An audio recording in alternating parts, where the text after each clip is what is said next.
What's up, guys? My name is Khan and we're back today with more Gearblocks, and today I want to work on this test chassis again and start playing with some steering angle stuff because I think that's really going to make the biggest difference in terms of how this vehicle performs on the track. So right now we've got a fixed parallel steering setup just with a straight rod, and what I want to do today is I want to install a double wishbone system, and I want to use one of these knuckles here so that we can set up a system that allows us to hopefully adjust both our toe angle and our camber. And that's sort of where I'm at. Now, the camber is going to be the angle of the wheel, sort of inwards or outwards, like sloping inwards or outwards. You get those really sloped wheels on drift cars, of course. And then the toe is the angle between the two wheels. So if you look at the wheels right now, they're parallel, but if we were to shorten these bars slightly, then we could have them toe out, for example, where both wheels would still steer the same way, but they'd angle outwards in the initial setup. Or we could have them both toe inwards as well if we lengthen these steering bars. So I want to try setting up something that can do that, as well as adjust camber.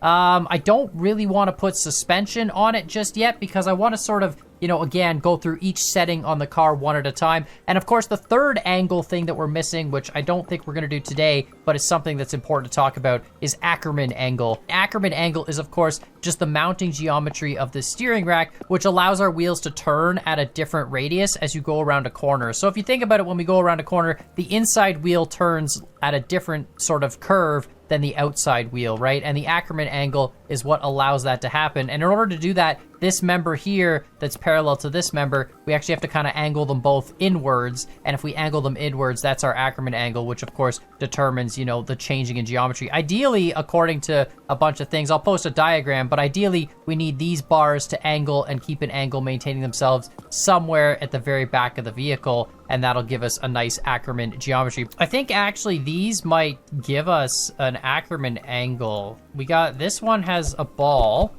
and it does have an offset position.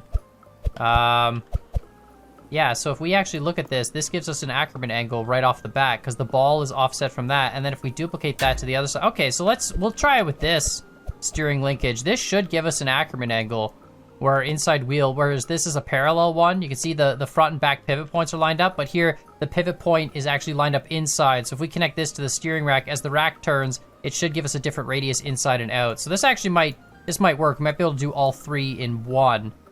Still want to be able to adjust toe. So if we adjust toe, we should be able to shorten the steering linkage with a piston, and that should change our toe angle. And then if we want to adjust camber, if we shorten this top steering linkage, like the top ball point here, we should be able to adjust the camber. So this is going to be sort of an interesting build. Let's just try and set it up on one side first, and then we'll worry about everything else. But I think this is actually going to work. When we do this with RC cars, it's kind of interesting. They have little turnbuckles that you can adjust, and if you thread them in further or less, that changes the length of each member. And if you do that, then, you can adjust your camber, your toe, and all that stuff. The bottom member on an RC car is static, though. It's always the same length no matter what, at least with the cars that I have. I mean, I guess I theoretically could unthread it a bit, but it's not intended for that. The turnbuckles are usually on the top, and then the steering member as well, so we can change all that. I think I need a better steering rack. Yeah, there's a steering rack that ends with the two holes. I think that's what we need instead of this one. And then we can just put a piston attached to the top of this. This might be really, really jank, but the point of this car is sort of to actually, feel out the differences and not necessarily have it look super great. And then we're going to need some axles in here, of course. And then we're going to put it to linear actuators. Yeah, because they have the barrel piece. Yeah, this is going to be sweet. This should work, I think. I don't know. Let's see what happens. All right, so let's just grab an axle, attach that up, attach this to there. That should be that. All right, perfect. We're going to have a narrower wheelbase at the front now. And I probably have to move this frame back a little bit out of the way. We're going to have to kind of make some adjustments here. Let's grab another axle here, throw this in for the wheel. Going to extend this one out. Something like that, and put that there. We got to make sure the wheel can spin on this axle. That axle could be static. Doesn't matter. That can spin. That's static. That's fine. You got to just have at least one connection in each one that can spin. Now we got to put the lower arm, which I think we could just use a control arm for. This is gonna be cool if this works. Yeah, we could just use a control arm. What's a 3x7 look like? That actually looks pretty good. This is going to have static connections for now because we're not going to mount suspension to this arm, but like ideally we could just put suspension on it. But I want to test how it works without suspension first, and then we'll throw some suspension on it and see how it works with suspension. So we'll just do this. That's static. Perfect. So the control arm doesn't care. That won't move. This is allowed to pivot. And then we need another piston control on this top arm. It's kind of jank, but I mean, if we were actually doing this, you know, in a proper build, we wouldn't have adjustable pistons here. But theoretically, this all works now. If that's attached to that, this can swivel, this one can actuate, this one can actuate, and this should all stay together. That's statically attached, so that shouldn't move. This needs to be allowed to pivot. And does that matter? No, because that pivots on the ball joint. This might jam. This might jam into the tire. I don't know. Let's see what happens. Okay, so far so good. So that's kind of cool. We need to program all this, of course. Yeah, this. Okay, I need to change this bottom control arm. The Ackermann angle there, that interferes with that control arm. We can fix that, no problem. This is cool though. So now if I press 6, this would adjust our toe inwards. 7 would adjust our toe outwards. And then if I go 8, that's camber out. And 9, yeah, this game's sweet. This game is ridiculous. Oh my god, this is the coolest thing I've ever built. This doesn't have suspension yet. We can still put suspension on it too. But let's fix this control arm, because this interferes with that Ackermann geometry, which is just terrible. This game is ridiculously so freaking cool. Yeah, like it's awesome. It's a car with adjustable camber, adjustable toe. It doesn't have an adjustable Ackermann angle though, because that's just this geometry. But still, this is ridiculous. I need probably just need to make a custom bottom piece here. I think there's control arms, but I don't. That's a 3x7, 1x6. That's not long enough. Yeah. Okay. I just got to make a custom piece here, so that's not a big deal. We'll do a socket on the bottom like this. Done. And then we just grab an axle. Oops. I don't really know how strong this all is, but you know, whatever. Oh my god, this is so cool though. There we go. Done. That's perfect. And then we just grab another one of these guys. Like that. And then we just extend this into there. Done. And there we go. And then we'd have to mount suspension to this bar. So that's a lower control up. This is wicked. All right, let me unfreeze this. I know I keep saying that, but honestly, I'm blown away. What am I? Oh, it's interfering with this. All right, perfect. So now steer left, steer right. Adjust the toe. That's amazing. Adjust the toe the other way. That's also amazing. Adjust the toe back to neutral. Yeah, and then adjust the camber. And adjust the camber. Oh my god. All right, well, we're gonna have some fun testing. I'm just gonna really quickly duplicate this whole thing, and yeah, I'm just gonna do this one piece at a time, copy it all over, and we're gonna play around with this. This is awesome. All right, so I think I've got it set up now. So if we hold F, it rotates left, and we actually have Ackermann angle. That's freaking awesome. So if we let's see, I think this is probably a better way to see it. Yeah, so if you look, because the pivot point of the steering is actually inside the pivot point of the tire, you can see when we turn left, the inside tire turns more than the outside tire. So now they're running 2 different radiuses when we turn. That's actually awesome. I thought it was gonna be so much harder to set up Ackermann angle. It's actually super easy. They already have parts for it. And of course, if we wanted a different Ackermann angle, we could make a custom steering geometry piece. But this is all included in the basic setup. So that's amazing. Now we can adjust our toe, so let's hit 6. So there we go, now we're towing in. You can see, and our front wheels are all pointing towards the middle, but if we turn, we still get that same Ackermann angle effect. This is amazing. This is so exaggerated, but this is awesome. And then of course, if we go a little bit of toe out, you can see, and now we can play with our toe angle and see what that does. That's super cool. Again, okay, well, if we toe out too much, then the linkage gets too short. I might have to actually reduce, hold on a minute. We just need to reduce the total angle that this motor can do. Reduce our steering angle a little bit, 140, there we go. So now it won't, you know, over pull the steering. So now if we go a little bit of toe, let's go a little bit of toe out. There we go. Yeah, that's perfect. This is so cool. I can't believe this works. All right, amazing. We're gonna have to play with what that does. And then of course, camber, 8, look at that. That's a little bit, it gets so exaggerated so quickly, but there we go, 9. We have a little bit of camber in on 9. There we go, that's perfect. That's like maybe like, what, 5, 6 degrees? It's about what my drift car runs, and then a little bit of toe out. There we go. So now we got the drift car set up. Look at that. It even lowers the ride height too. Okay, well this is amazing. This is actually by far the coolest thing I've ever built. So I'm gonna just save this real quick, and then we're gonna start playing with all the different settings. Let's just go for a default lap here. So we've got Ackermann angle now. We still have our centrifugal clutch. I wonder if I should get rid of the centrifugal clutch and go straight direct drive. It was like an input smoother. A lot of people were saying too I should have the clutch fully engaged at half RPM, because if I do that, it's fully engaged. You're at full throttle already, and disengage it at a little less, like 250 maybe, or a little more. I mean, something like that. And let's crank the peak torque up to max. There we go.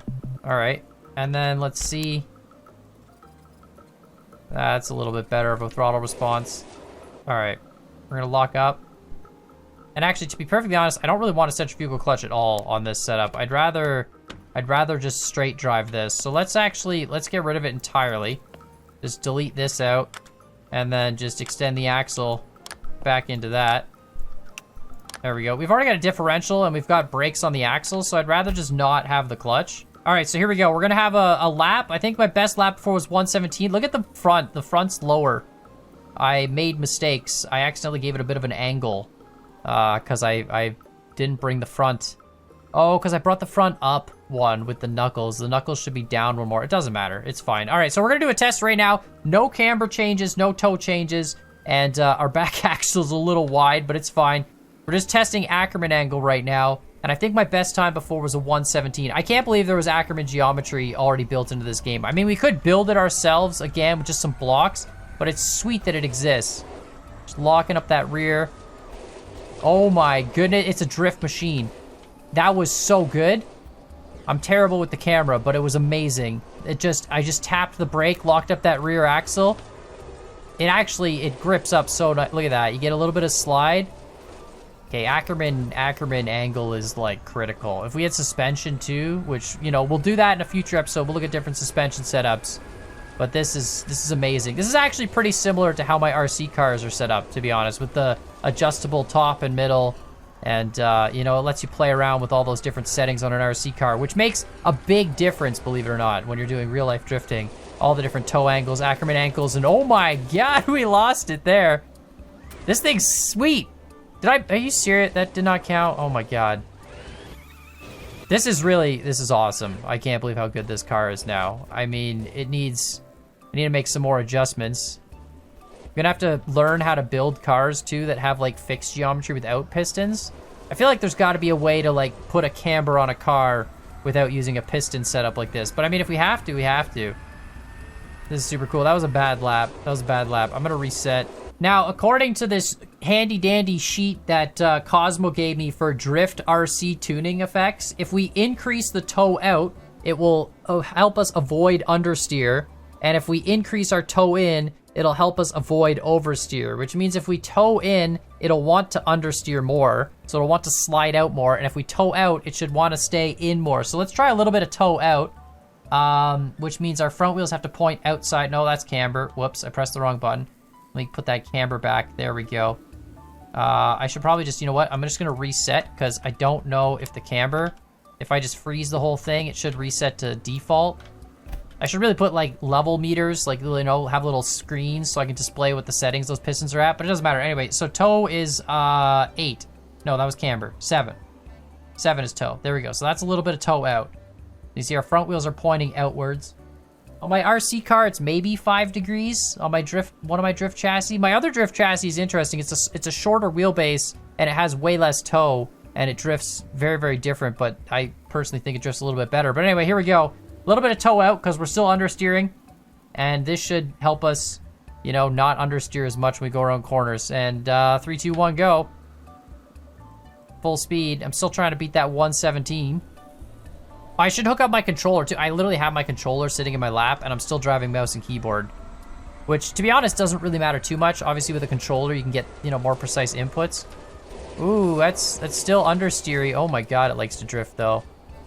We don't have a lot of weight either, and we don't have suspension. I think we need suspension so that body roll, you know, kind of helps. Like if you have soft suspension and your body rolls into it, you'll get more grip on the outside tire and less grip on the inside tire, which will help you like pull into a corner a bit.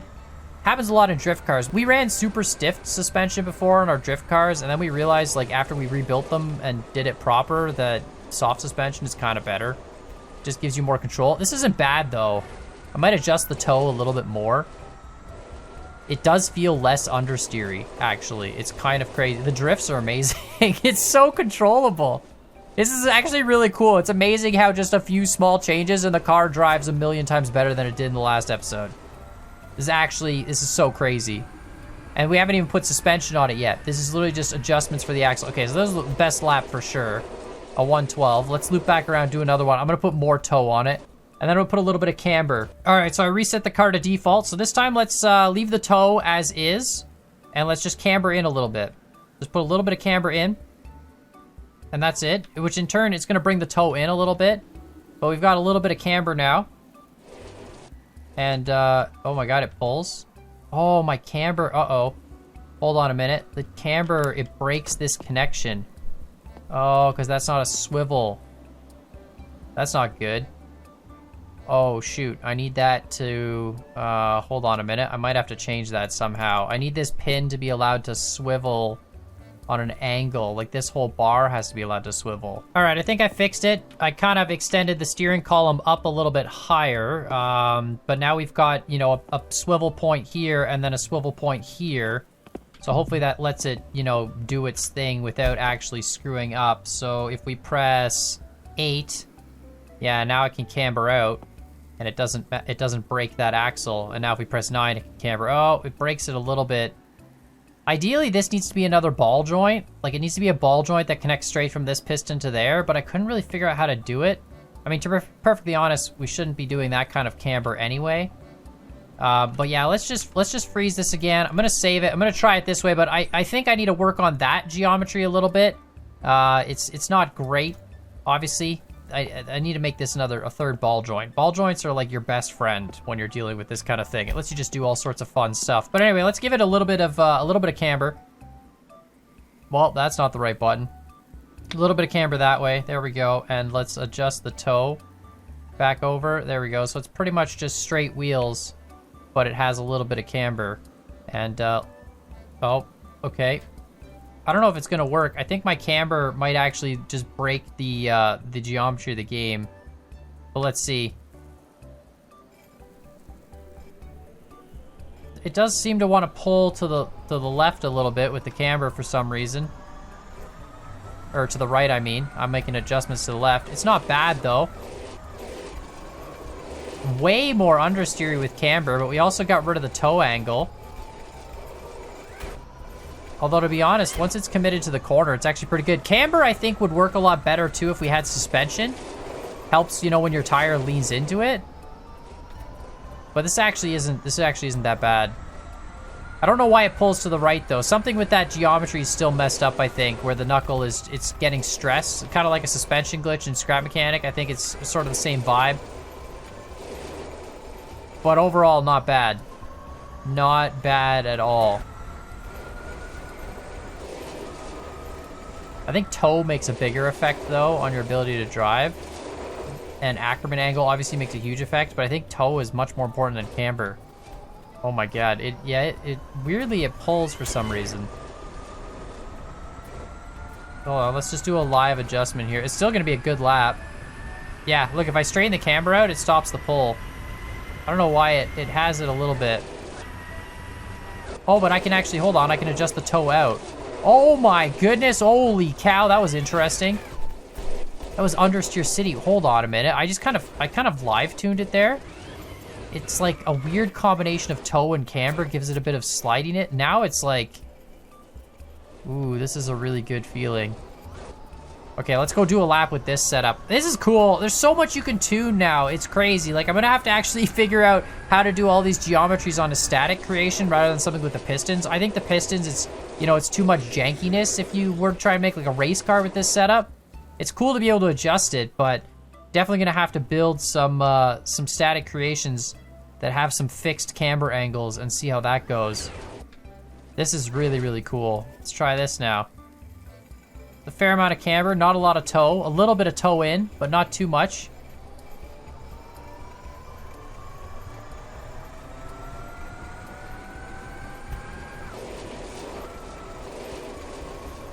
Understeery like crazy. Really understeery. It's probably because that inside tire has like no grip with the camber just pulling all the traction patch off the tarmac. Oh, it does drift great though. I tell you can just lock that back axle and just drift corners, no problem. It's kind of cool. Doing laps though is a whole different thing. Yeah, just a little bit of a tap. I like this though. This isn't bad. Oh no, hold on. Okay, that was bad. Never mind. Honestly, I think it's cool that we can adjust the camber and the toe simultaneously, but I think honestly the toe is the only thing that matters. I'm not doing any camber adjustments, just a little bit of toe out here, and I think it's gonna drive a whole lot better. Although, to be perfectly honest, I think it's gonna be like really cool if we were to have the controls set up in such a way where, oh my god, that's terrible. That is so much understeer. Oh, my wheel broke. Oh, well, that's a problem. But yeah, I think honestly what we need to do is we need to set up some controls that automatically do toe adjustments depending on how fast you're going through a corner, and you know, as a result would adjust for the understeer. That would take some crazy amounts of R&D though to figure out exactly how much you need. There we go. I'm gonna do. Oh, that wheel just broke again. What is with that wheel geometry now? It's just not having a good day. But yeah, let me know what you guys think in the comments down below. Make sure, of course, you hit that like button, hit that subscribe button. This is some pretty cool stuff. I mean, you know, oh, that was sick. That was so good. But yeah, I'm really looking forward to learning more about. Okay, that's just there's cones. Yeah. Oh, what's that inside wheel? I made the geometry too small. It needs to be wider. The whole front end needs to be wider out. Maybe I'll have to do that at some point. We basically have to have extensions on these pistons because when we contract the pistons, it makes the geometry like so small that the piston sort of, you know, pulls in and then it goes past the 180 point. We might be able to put hard stops too, but I think honestly if we just make the whole link a lot longer, then it'll be fine. But yeah, let me know what you guys think in the comments down below and what we should work on next. There's all sorts of stuff we can do. Suspension is definitely something that would help. Front and rear suspension would be good things. We could also look at doing transmission and gear things and of course building entirely better vehicles. This is sweet because it just handles a bunch of the steering geometry, but I think all those linkages just need to be a little bit longer and this thing will work a whole lot better. But yeah, let me know what you guys think. Make sure you hit those buttons. And I think destruction's probably off. Definitely is. We'll be fine. Yeah. I need to fix that.